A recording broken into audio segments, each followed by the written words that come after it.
waxaan rabaa runtii dooddu waa dood caafimaad qabto waxtar leh hadaayana waxaan sheegay in dhamaystirka dastuurka laftirkiisa la siyaasadeeyo aan loo rabin in la rabo in la sii magaaladan ay matalaad aan sii ahaato ilaa dastuurkaanu aan dhamaystirmin waa caqabad sii taagan bay noqonay dawlad goboleedyada dhismay marka laga reebo Puntland dhammaantood waxay dhismeen 3 sano 4 sano la soo dhaafay 2014 15 waxay mid ku dhisantay sifa sharci ah oo qodobka 49 lixda faqradood ay sheegayso mid ku dhisantay kuma jirto dhammaantood waxay ku dhisantay gacan maroojin iyo siyaasad iyo xoog iyo dawladdu ka daba cararayso markay dhisantay ka bacdi tiri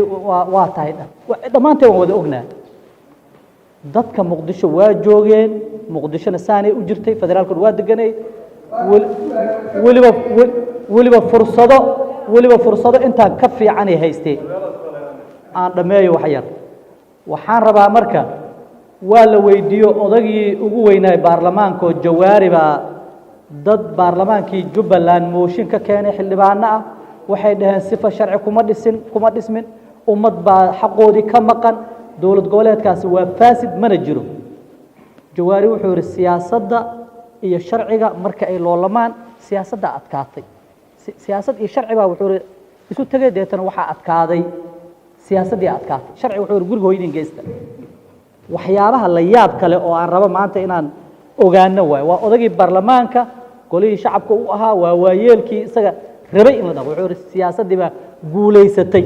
macnaheedu waxa waa Jubbaland waxay ku dhisantay qaab siyaasadeed saasi dawlad goboleed ku noqotay hadaaya Sheekh Bashiir baa ka hadlay dawlad goboleedyada dhismay waxay u baahan yihiin sharci in la sharciyeeyo wax hadda waxay ku sheegeen liiraada waa la qaangaarina waa saas xabal loogu diyaariyo dokumentiyo oo la siinayo certificate-kii dawlad goboleednimo in la siiyo shahaadadii oo dawlad goboleed inay tahay dawlad goboleed leh waxyaabihii laga rabay asaamihii laga rabay waxaan rabaa marka wali wax sharcigaas la soo saaray baarlamaanka soo saaray ma jiro ma la soo saaray laakiin sharciga uu qoray 49 wuxuu leeyahay waxa siinayo baarlamaanka federaalka ayaa dhaweeta anaga intii aan ku jirnay gudigan dib u eegisiisa waana lagu dayay in la yiraahdo qodobkan 49 markaan mareynay in la yiraahdo maadaama dib u eegis sameeyay qodobkan hadda uusan dhaqan gal ahayn hadda iska gudbiyo oo maar dawlad goboleedyada hala sharciyeeyo arrinkaas waa diidnay xaqiiqdu waxa moogta waxa la rabaa inaan dabta la isu sheego qodobkaas anaga waan reebnay siisan u deynay waxaan rabaa marka hadda saaxiibada gobolka Banaadir iyo maamulkiisa dokumentiga gacantaad ku haysaan dastuurkana maqaamka Muqdisho waxa looga gaaraa go'aan dib u eegista dastuurka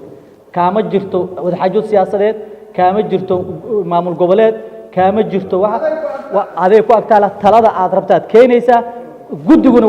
waajib waxa ku inay ku daraan taladaas ay geeyaan aan gabasho kala lahayn aad ma santii